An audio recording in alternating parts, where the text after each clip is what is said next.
Come on in. Oh, 'tis our delight for the red and white. The Imps are here to stay. Oh, 'tis our delight for the red and white. The Imps are here to stay. Morning all, how we doing? Well, it's a happier dog walk this morning, isn't it? Not sure how long we're going to be. There's tractors and stuff going on everywhere. There's a pile of what looks like feces in the farmyard that's taller than a house and steaming, and I can smell it now and it's in my beard. So I'm not sure if I'm going to get interrupted by tractors coming down the track, but I may do. Monday dog walk video is unusual. Usually Monday morning, like a dedicated son. I ring my mum every Monday morning. This Monday morning is different, isn't it? Because I have had multiple requests over the course of the weekend for a dog walk video. And who wants to disappoint Lincoln City fans that in recent weeks have been starved of 3 points? So I don't want to disappoint. Let's talk about it. Let's talk about Lincoln City beating Sheffield Wednesday. And let's put it very much into context at the very start of the show. You might be listening online on podcast later on. You might be watching me in this kind of up and down, screen that we're on at the moment, which doesn't look great, but it's easier for me with cold hands. But let's put this in context. Lincoln beating Sheffield Wednesday 3-1 on Saturday doesn't mean that the people who were criticising Michael Appleton last week are wrong. It's their opinion. One swallow doesn't make a summer. One sandwich doesn't make a picnic. I was going to think of another one there, but I can't. So it's one game. Equally, one defeat last week against Gillingham doesn't make us terrible. Doesn't mean that those people are right as well. Opinion is opinion. So those that were kind of coming online and saying, where are the Appleton haters now? They're still there. And one result doesn't change where we are. It pretty much puts us where I've been saying that I think I still think Michael's the right man for the job. I still think that Saturday's performance demonstrates exactly what we can do. It demonstrates that we've got good players who, when they're in the right positions and are on it, can beat anybody in this division at all. It doesn't cancel last week's result. It doesn't mean that the defeat against Gillingham doesn't matter. It doesn't mean that the defeat against Gillingham didn't happen. But this is where we are. It's what I've kind of been saying all season. We are this kind of big ball of inconsistency, and sometimes we turn in the performances like Oxford and Sunderland and this one where you go, wow, this is a team that could go somewhere. And then we turn in performances like Doncaster and Gillingham and that kind of, it's like a pendulum swinging. And 1 week it swings towards people that are behind the manager or believe in the manager's philosophy and believes in what we're doing. And then it swings the other way and it'll points to the people who don't believe in the philosophy or believe we should be doing things differently. No result changes that. The only thing in my mind that justifies either right or wrong, 46 games, 5th, 6th of May or whatever, if we're above that bottom four, in my opinion, this season, we will have done well to pull it back round. The injuries that we had sort of pre-Christmas, I think had we not had such a severe injury crisis, had we not had people starting, bear in mind, an 18-year-old who's now on loan kind of five leagues below, and that's no disrespect to Freddie Draper, but had we had a starting centre forward against Hartlepool and against Accrington and against Shrewsbury and against those teams that we really struggled at pre-Christmas, I think we'd be 10 points better off now. I think, you wouldn't be looking up or down. We'd basically be sat there going, right, what do we do for next season? Still, if you watch a series and 6 episodes are crap, but one of them's brilliant, you talk about the one good episode. You enjoy the one good episode, even if the rest of it's crap. And so we enjoy the win against Sheffield Wednesday. And Michael said on the radio that the players, they won't get to 6 o'clock. He don't want to hear any more about it at all. Let me tell you, they won't ignore it completely. He's going to put that video on and go, right, here's what we did well. And we did some great things. We did some really sort of good things well on Saturday, which pleased me. And look, I'm sure there's 28 of you watching live at the minute. I'm sure amongst those 28 of you, there's probably only one that might say, I thought we'd win that. Because nobody did. I was asked my opinion a couple of times, and it changed actually through the day. When I first bumped into my old man, I said, I think we'll probably get beat today. And then saw my friend Roy in in the cafe and said, yeah, we might get a draw here. We might. It's one of those days where we're going expecting nothing, and this Lincoln City turn up for those days. Ipswich a couple of years ago when we played them at Sincil Bank, beat them 5-3. We expected nothing. Peterborough New Year's Day a couple of years ago, expected nothing. But 2-1. Michael Appleton's teams play well against big clubs. I think it's more to do with the way that we play. I think we play a certain type of football that does well against clubs that try and play football against us. I think that, you know, we're set up to do that. And, you know, I'll come to comments in a bit, but there's already a comment come in said that we're atrocious against those at the bottom, and we are. And I think that's what leads to fan frustration. If we were beating the teams at the bottom and losing to those above us, people would go, well, we are where we are. You know, we know that we're better than this 6 or 7 here, and we just need to take that next step. But it's completely nonsensical to turn out the performance we did on Saturday, having come off the back of, you know, what was an utterly woeful performance the week before. So what did we do well? Well, we scored early. That was always going to be hugely important to get the first goal, to not let Sheffield Wednesday score, because in a game like that, more so than the week before, the crowd are a big factor. That's our biggest home crowd in the league since 1982, the biggest crowd at Sincil Bank since we played Sunderland in the FA Cup second round, however many years ago, 1998-99 season. You know, it's best in 20 years. And it shows to me that we're still on the right trajectory, by the way. I mean, obviously, you know, we've opened up the ground, etc., but it's nice to still be able to pull 8,000 home fans in, which was nice. But that comes into play in a game like that. The crowd comes into play. If you can get one side of the crowd either a little bit edgy or just a little bit quieter, it does clearly affect the players. You know, I've been lucky enough to stand on the pitch as poacher, as many of you know. Okay, I didn't get the crowd, but you could sense some games where, you know, the noise is phenomenal, and we know it's loud in the stands, but it does affect you. It does. You know, I get nervous when I played squash and there was 4 or 5 people watching. So when you've got 10,000 and all that noise, you had to get that crowd on side. And it wasn't even the early goal that did it. It wasn't just the early goal. Let me turn that round. It was the early effort from Fiorini. It was City at it straight away, go for the jugular, and that's what we did. And we haven't done that as much in recent weeks. We've start well. We tend to start relatively well, MK Dons, etc. But it was even more important with the big crowd. Good goal. Potentially, it was a good idea from the corner.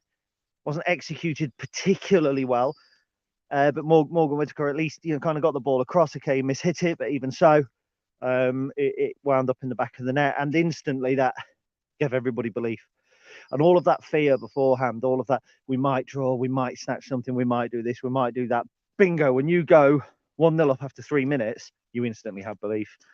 And you do. That's what a goal does. It's, you know, if you're, when San Marino years ago, 93, I think, when San Marino scored early against England in the World Cup qualifier, you know, when England ended up winning 7-1. But the moment they scored that goal, just for a second, the scoreboard says San Marino 1, England 0. It says Lincoln City 1, Sheffield Wednesday 0.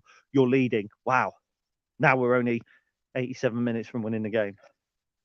And I think as soon as we got that early goal, put a real marker in the sand. What else did we do well? Bounced back. So I thought actually in the first half it was very, very even. Excuse me. Wednesday we dealt with them very well. They play some nice football. They've got good players. Barry Bannon, very good player. Luongo didn't really turn up. Marvin Johnson, decent player. Liam Palmer, you know, there's a handful of them who played really well, and have got real quality in key areas. And Berahino, you know, a player who should have done much better with his career. So very, very good players. And I thought it was a decent half. I think events off the field kind of helped us a little bit, because in moments where Sheffield Wednesday did have extended spells of possession, the crowd didn't kind of get restless because there was something else going on. You know, the crowd, the group of 10 or 15 right down in the corner, causing trouble and giving it big licks in, as my dad would say, kind of kept our focus everywhere. Kept that kind of, you say cup tie. I don't want to say cup tie because that suggests that this was our cup final. It was a big game. It wasn't our cup final. It was a big game. But it did have that kind of feel. And then unfortunately they scored. Look, we knew it was going to happen. Lincoln City don't keep clean sheets. just like Joey doesn't share food on Friends. Decent goal when you look at it. I think Michael he tried very hard, didn't he, on the radio, not to say I'd have smashed him, but that's what he wanted to say. And if you listen to the interview back, he goes, if I was playing, and then paused as if to say, if I say here we would have smashed a player, the FA might get interested. I'm not so sure there was that much opportunity. It's a really good run from Johnson, former Appleton protege at Oxford, playing now in his natural position. Mr. Hibbard tells me, who I work with on a daily basis, former club media manager, says that he's improving massively, of course. And you can certainly see why we were interested in him, which I think Jake has just commented. And it was an easy finish from Berahino. But what I liked was it was a goal we conceded. I get it. I don't like that. Look at Joe Walsh, the desperate jump to try and reach the cross. It was a real desire. And I don't buy into the fact that there hasn't been desire in recent weeks. I don't think we've always seen it because the games have been much slower and it's been 9 men to break down and we haven't been able to lift one over the top into the channels as we did for the second goal. It hasn't been a possibility. So, but it manifests itself, or it seems and is perceived by supporters that we're not particularly interested as a group of players, and I think that's wrong.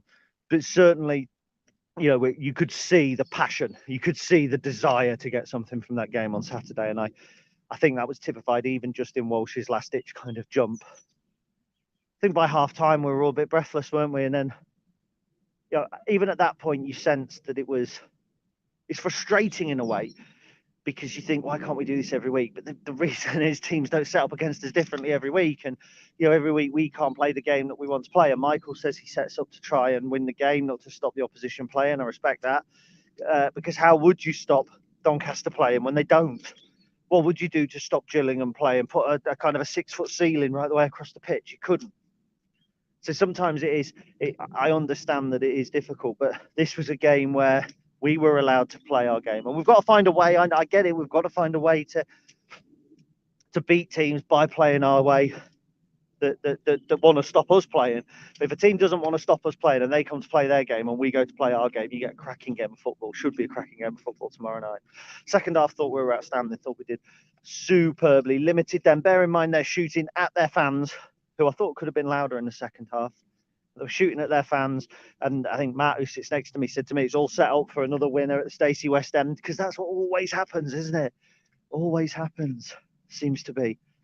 70 minutes, ball goes in at the other end, away fans cheer, and we sat there thinking, oh, for fuck's sake, not again.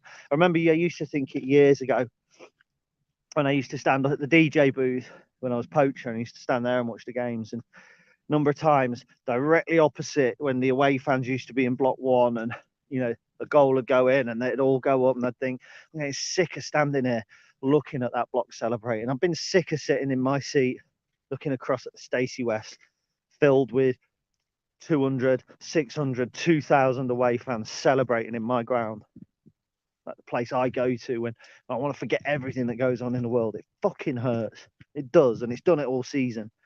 And you come away feeling like you've been kicked in the bollocks, and the people that are around you, that your friends that you see every week, are bickering because they all have different opinions. One doesn't like Regan Poole, the other thinks we should get it forward. One thinks we should sack Michael Appleton, the other one thinks we should nosh him off. Do you know what I mean? It's just, it's horrible. So when Regan Poole launched that ball down the line and it dropped to Tom, who was excellent, by the way, lovely to see Tom back. And he pulled it back and you saw Brooke coming in. And for a minute you think, just cross it, boy, cross it, get it in there. And whoa, what a finish. And it actually looks better on the replay because I was right, kind of the angle I'm on, I was behind it, and I kind of thought that it was a daisy cutter and across the grass, and it wasn't. It was a wonderful measured strike. And that moment when it's us celebrating, when everybody around me, nobody cares, whether it's get it forward because we've done it. They might not like Regan Poole, but he's played the ball. Tom Hopper doesn't do enough, apparently, for a lot of people. He's put, what a moment. What a moment. And then it's belief. And do you know what the belief was for me? Belief that we're not going to lose. It's awful, isn't it? But at 2-1, I thought, 2-2 will be a great result. Be a brilliant, brilliant result. And it would. And then cometh the hour, cometh the man. How many throw-ins have we wasted? Not this one. Conor McGrandles assist. John Marquis, energised from his earlier goal. 3-1. And then it's just Wonderland. And do you know what? This game, more than any other from this season, and obviously from last season, by the way, because we weren't in the ground, bar the Sunderland playoff game, this game will stand out. It will. Because of the size of the opposition. Yeah, sure. Sheffield Wednesday are a massive club. People of a certain age will argue they're bigger than Sunderland. People of a more extreme vintage will probably argue, not recent years, maybe not, but they're comparable. For me, this is a Premier League team. 8 years, I think, spent in the Premier League, so probably not as much as you would think, but they're a big, big club. I'm watching them in League Cup finals, FA Cup final, FA Cup semi-finals. Sheffield Wednesday were a big club, big players. David Hurst, Lee Chapman, big, big club. Des Walker was there, I think. Chris Woods. So it matters, that matters. But it's not just that. It's not just who we played. It's what we did. It's the way we did it. It was all that misery last week. I was dreading going to the game. I admit it. It bothers me. It affects me. I can't just go and enjoy the football and come away going, it was a good day ruined by football. Right? Football is the day. I had a great day last week. I got pissed up because I was drunk a little bit before the game, massively after. I could forget about it. But when you come back to the cold, harsh light of day and you look at the highlights, it's like, how have they beaten us? Now, and I'd say no disrespect to Gillingham, but it is disrespect to Gillingham. Do you know what I mean? I don't like what they do. We did it for ages. So I'm a hypocrite. I've always been a self-confessed hypocrite. But it was just Monday and Tuesday and you're waking up and the internet's full of Appleton out and we're doing something wrong and let's go long. And he ain't going to because he won't go back on his principles because he believes his principles are the right way to do things. And it was shown on Saturday that in instances they are. And if you start taking away and degrading your own plan, then what are you? You've got to have an identity as a club. We do, and it doesn't always work, but you stick to that identity. And you look at Forest Green, they were playing out from the back a lot a couple of seasons ago and getting absolutely annihilated for it. Top of the league now. MK Dons last season, football with no purpose. I remember we beat them 4-0, didn't we? And everyone's going, I'd rather watch our football than their football. They're going nowhere. Okay, they've changed their manager, but they stick to their philosophy. Where are they now? Because they tweaked it and changed it. And I see I see what Michael's trying to do. I do. I see it. And we've all seen it now on Saturday. And I know when I go through the comments in a minute, there'll be people saying, why can't we do it every week? There'll be people saying you need to mix it up against Doncaster. You need to do this. You need to do that. We need to find a way to make our style win football games we should win. That's what we need to do. I think the 3-5-2, whatever you want to call it, could work. I think that was more with an idea of giving our midfielders time on the ball and a bit of protection, if I'm honest. I think, at times without Liam Bridcut, Conor McGrandles has looked a little bit isolated, especially when we've played him with like a Chris Maguire and Liam Cullen, and he's been the only midfielder on the pitch. And it's a conversation I've had with my mate Pete. Our midfielders sometimes look like it doesn't have a way of playing. And before the game, I don't want to blow my own trumpet. I said Fiorini in for this one. He's too good a player to keep on the bench, and we need proper central midfielders. A team's got to have a midfield. And one thing Roy said to me before the game, he said, if we get Barry Bannon the freedom of the pitch, we'll get annihilated. And we didn't do that. We had a presence in midfield. Conor McGrandles was able to roam forward when he needed to, but he knew that there's 3 centre-backs kind of behind. So if he does get caught, it's not a 2-on-2 situation or something like that. And there was times when the centre-backs drove forward. Joe Walsh made one run, I remember, right away to the edge of the 18-yard area of the opposition. But when he's done that, it means that there isn't just one central defender kind of hanging back thinking, I'll get overloaded here. Somebody else is there. I liked that. They give the wing backs more freedom. And look, you give Brooke Norton Cuffley license to go forward, the boy's going to take it. I mean, he's a good footballer. But Morgan Whittaker's a good footballer. If you're thinking he's not, okay, it's your opinion, but he is. Swansea wouldn't have bought him from Derby if he wasn't. Michael wouldn't have gone all in to try and get him if he wasn't. He's got ability. He's got talent. Thought he had a very good game, actually, on Saturday. Not bad for a right winger at left wing back. Played very, very well. Got back on occasion when he needed to. But with the 3 at the back, you've got that protection. And look, the 3 at the back is something that I've kind of always hoped that we might go to. I mean, maybe that's Keith Alexander the Keith Alexander years in me. You know, when we had Weaver and Morgan and Futcher at the back, and we were impenetrable. Conceded fewer league goals that season, I think, than any time till the beginning of the 80s. And I like it. It gives your fullbacks a little bit of license. And when you look at the fullbacks that we have, Regan Paul's more of a defensive fullback, in my opinion. But you look at Bramall, almost certainly. You look at Brooke Norton Cuffey, almost certainly. TJ, very, very good as a kind of a rampaging right wing back. We played Harry Anderson there last season. I think that we've got the players to do that. And you just, okay, you're a little more defensive. But if you're not overloading the attacking areas with 5-6 players, then there might be a little bit more space just to make those runs. It's not necessarily the case that the more forward you put on the pitch, the more goals you score. Too many cooks spoil the broth. And I think we've seen that against the likes of Doncaster, for instance, when you've got, you know, Maguire and, correct me if I'm wrong, so I might have the team wrong here, but you've got Maguire and Whittaker and Scully and Marquis and then Hopper and Cullen to come in. And we've got some good attacking players, but you've got to get them in the right blend and you've got to back them up correctly. And, you know, I think the 3-5-2 does that. And also it will suit, if we want to go with a kind of a 2 holding or 2 more kind of a defensive minded midfielders, it might be Lasse Sorensen's route back in. Almost certainly will suit Liam Bridcut when he comes in, and then Conor McGrandles can push further forward. We saw what it did with Luis Fiorini. I'm going to come on to him in a minute. And as for the strikers, remember, this is 2.5 training sessions Michael said we'd had, which is interesting, I think, in itself. But also, it's only the second full game that John Marquis and Tom Hopper have played together. I didn't see evidence of them having a great partnership on Saturday. I saw evidence of us having twice the work rate in the attacking box as we normally have. Everyone in the last couple of weeks has praised John Marquis's work rate. You know, he runs, he drops deep, he comes out wide. It's exactly what Tom Hopper's been doing during his entire Lincoln City stay. Dropping deep, out wide, fighting, winning headers. Now you've got 2. So when you have that one player, when you have Tom suddenly pops up on the right wing, like he did with the Brooke Norton Cuffey goal, he pops up there. That ball comes back to Norton Cuffey. Now, usually that's a cross. So it was a great hit, but often it's a cross. And last season, the complaint was when that's a cross, Tom is then out on the right-hand side and he's not in the middle. And, you know, that was a criticism. But now when you've got 2 strikers doing a similar thing, if it was a cross, John Marquis is in the middle. I'm probably kind of, you know, showing my own football tactic preference here. But 2 up top is football for me.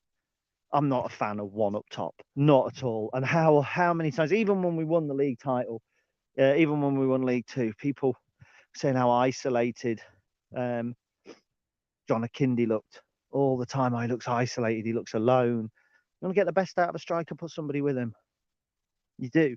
And actually, in this 3-5-2, I mean, okay, John Marquis is a goal scorer. 5 goals in what, just over 2 months is very, very good return. But it's a sort of the setup where you can have one running off. Charlie Kendall is doing very well at Eastbourne Borough. Let's not get carried away. He's a couple of divisions below. But a lot of people are predicting big things for him. You need him in a 2. He's got to play in a 2 because of he kind of drops off players. He's very quick. He looks to get in behind. So you play him off a Marquis or off a Hopper. You know, Ben House, I think, the type of player that Eastleigh fans suggest he is, bustling, puts himself about. It's just better in a 2. You know, if you're playing as a 1, you've got to have pace, you've got to have power, you've got to hold the ball up. For me, there's so much you've got to do. So 2 up top, love it, absolutely love it. And we had a presence. You know, plenty of efforts at goal against one of the best teams in the division, and they are. And that's not me blowing smoke up their arse because we've beaten them and try and make us look good.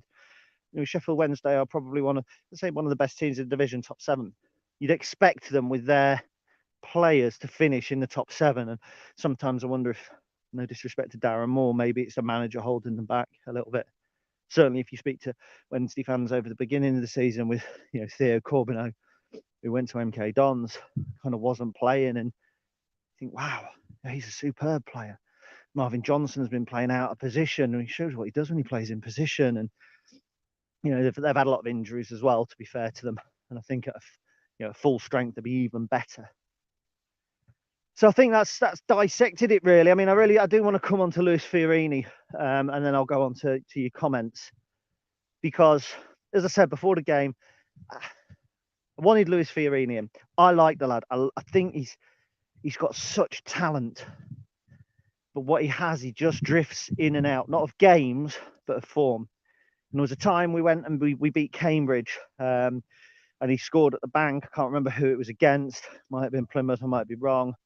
And I thought, Joe Morrell. He's doing everything that Joe Morrell would do, but he's just got that kind of top flight poise and grace. Because Morrell was a scrapper. And then Fiorini disappeared. And then he came back in and he did very, very well, but he missed a chance against MK Dons and people were on his back a little bit. And he disappeared again. But he came in on Saturday, he was outstanding.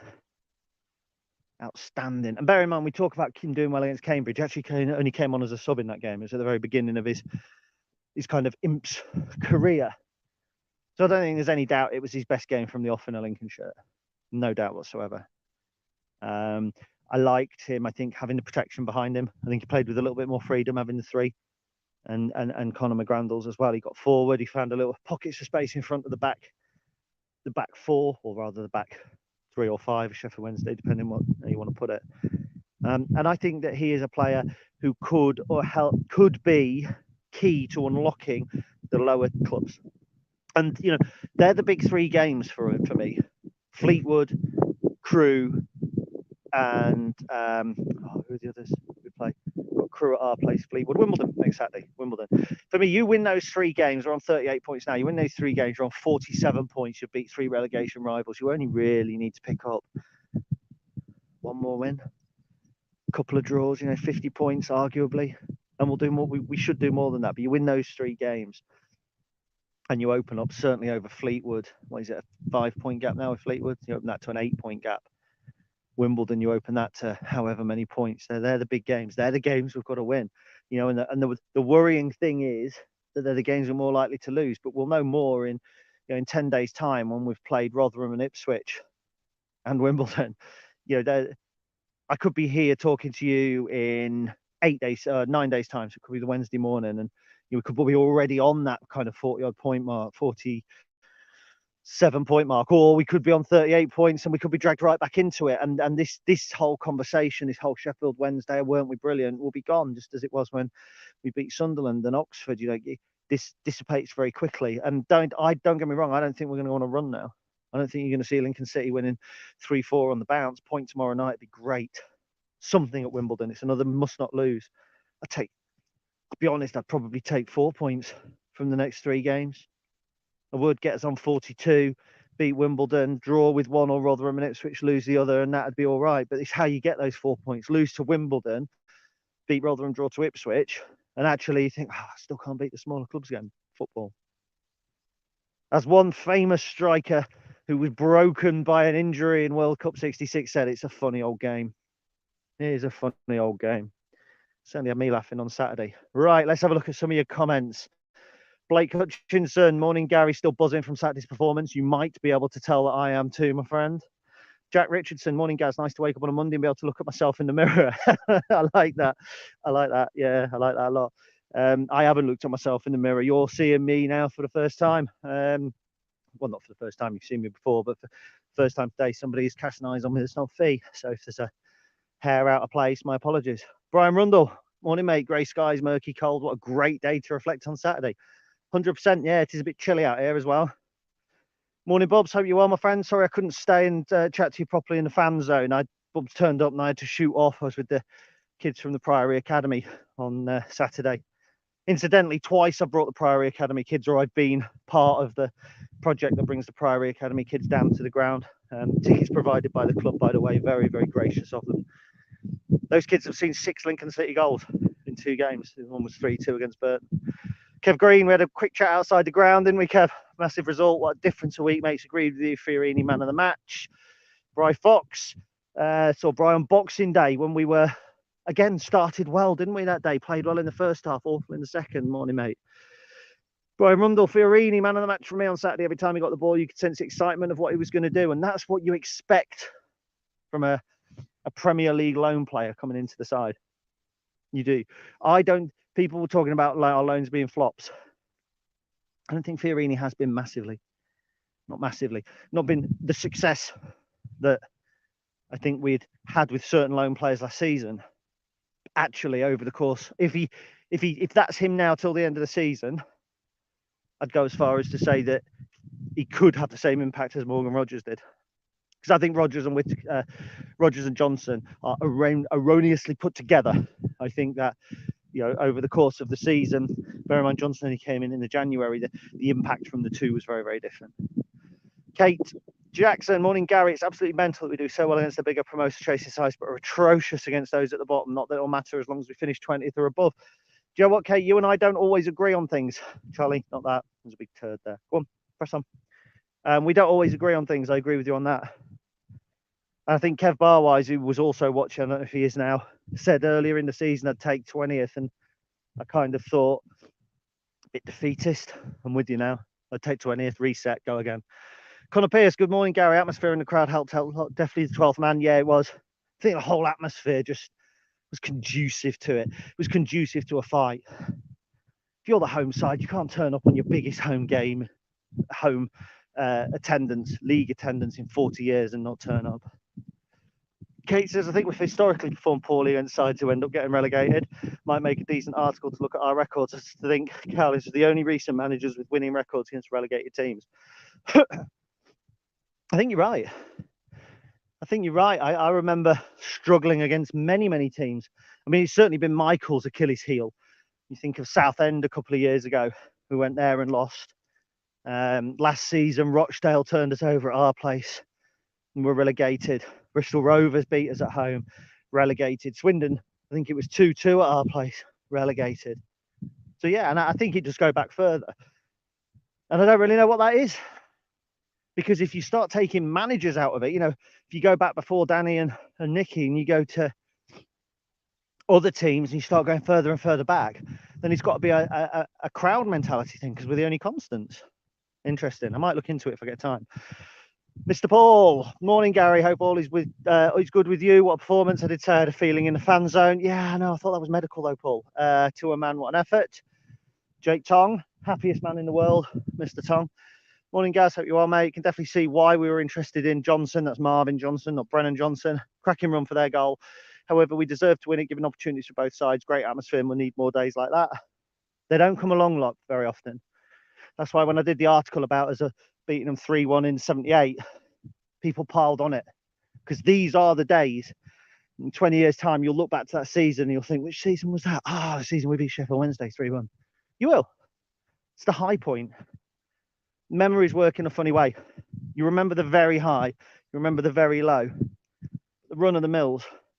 And if I asked you now who scored our goals against Charlton earlier in the season, scratch your head. If I ask you in 20 years' time who got the goals against Sheffield Wednesday when we beat them 3-1 at the bank, they'll roll off the tongue like that. Just as they do for those that were there 40 years ago or 44 years ago. They go, oh, there was the Alan Jones stunner at the end. The pegs, memory pegs. Lee Curtis, isn't it nice to have some positivity on a Monday morning? Oh, yes, it is, Lee. 100%. Mr. Rundle, he's getting a bit like Cornell, isn't he? He's commenting all the time. The best thing I saw on Saturday was the resilience from the team when Wednesday equalised. No heads down, perfect attitude. 100%. And that was my worry when they scored. Here we go again. Good work, Lincoln City, undone. It reminded me a little bit of Shrewsbury. We were 1-0 up against Shrewsbury, could have been more up. They equalised, and then it's here we go. MK Dons 2-1 up, they equalised. Only one team ever going to win it. Really enjoyed the fact that I think within 5 minutes of them equalising, we'd been up the other end and had an opportunity, and that hadn't happened. Even Sunderland, when we were playing Sunderland at their place, and they pulled one back, and then they were straight on it. Bolton went 2-1 up or whatever, and then they were straight on it, or equalised and went straight on it. It was, do you know what I mean? Crazy. That mentality, I liked that. Kev Stone, I predicted we'd win on Saturday, but a genuine question: do you think the fact that we can be at it for the bigger games but don't do it for the smaller, lesser teams could be seen as criticism of MA's management skills? As it has to be the manager who motivates and inspires us in those games. I get the point. I think it's more to do with the way teams set up against us. I really do. I think it's I don't think that the players as a collective are not up for games. Yeah, there are clearly games this season where you've seen certain players seemingly not up for it. Hakeem Delican at Morecambe, an obvious one. Morgan Whitaker, was it the Doncaster game, the Bolton game? And you look at them and you think that's reflective of the whole team, and it often isn't. One player might not be at it on a certain day, and the rest of the players are kind of, it's more pedestrian.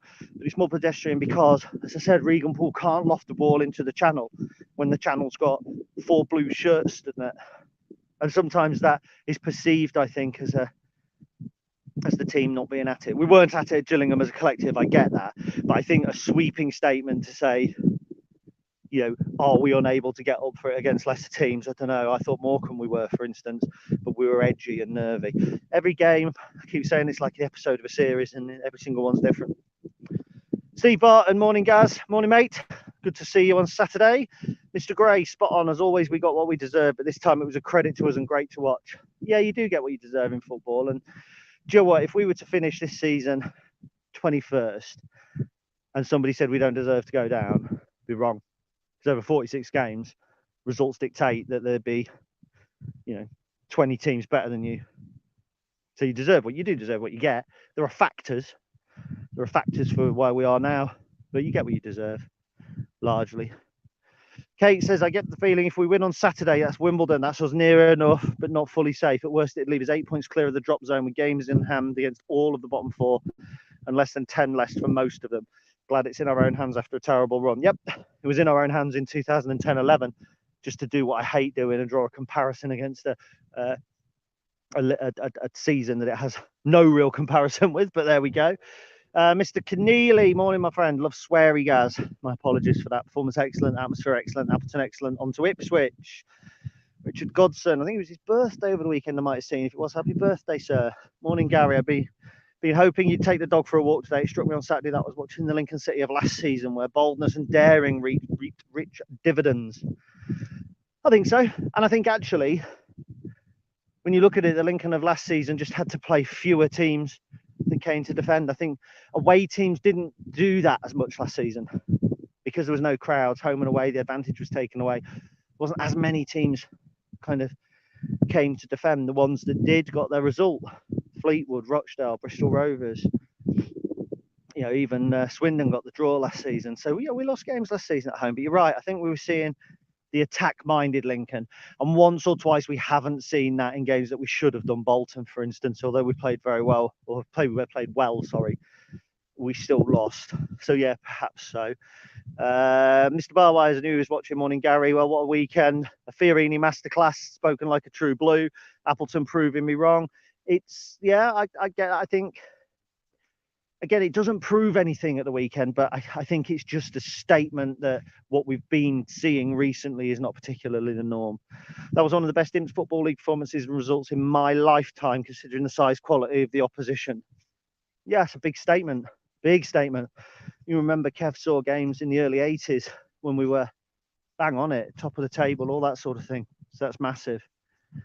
Lester Button, morning, mate. I love your raw passion and the way you have absolutely nailed all of our thoughts and beliefs. Thank you very much, Lester. Martin Gray, hi, Gary. Surely not going back to the playing at the back all the time. It's the first time he's tweaked tactics and it worked. Yeah, I still think we play out from the back. We do. It's what we do. And if we hadn't played out from the back, Regan Poole doesn't put the ball in for Tom Hopper. I like to see it mixed a little bit. I think when you're under pressure, if you just conceded and the opposition are a lot higher pressing on you, then that's the time probably to move it forward. And I think we're more likely to move it forward quickly to Marquis and Hopper because the ball's more likely to stick to them. Jake Tom, I think that could have been Fiorini's best performance in a City shirt. The spell on the sideline has done him a world of good. Winning the ball early and popping that shot helped his confidence. Yep, confidence is a big thing. Sorry, these comments going on forever. My apologies. Chris and Kev are having a mank discussion, which we shall skip. Mr. Clack, whole team seem fired up and alive. Need this every week, though, not just for the Giants. I think we need it for every week, 100%. I think we were fired up against the likes of Doncaster, but when teams like Doncaster and Gillingham slow the pace of the game, I think it's hard for us then to kind of lift it ourselves. That's what we need to be able to do. Mr. Hoy, amazing performance and result. Best of teams like Wednesday isn't our issue. Good, because we've got more of them to play coming up.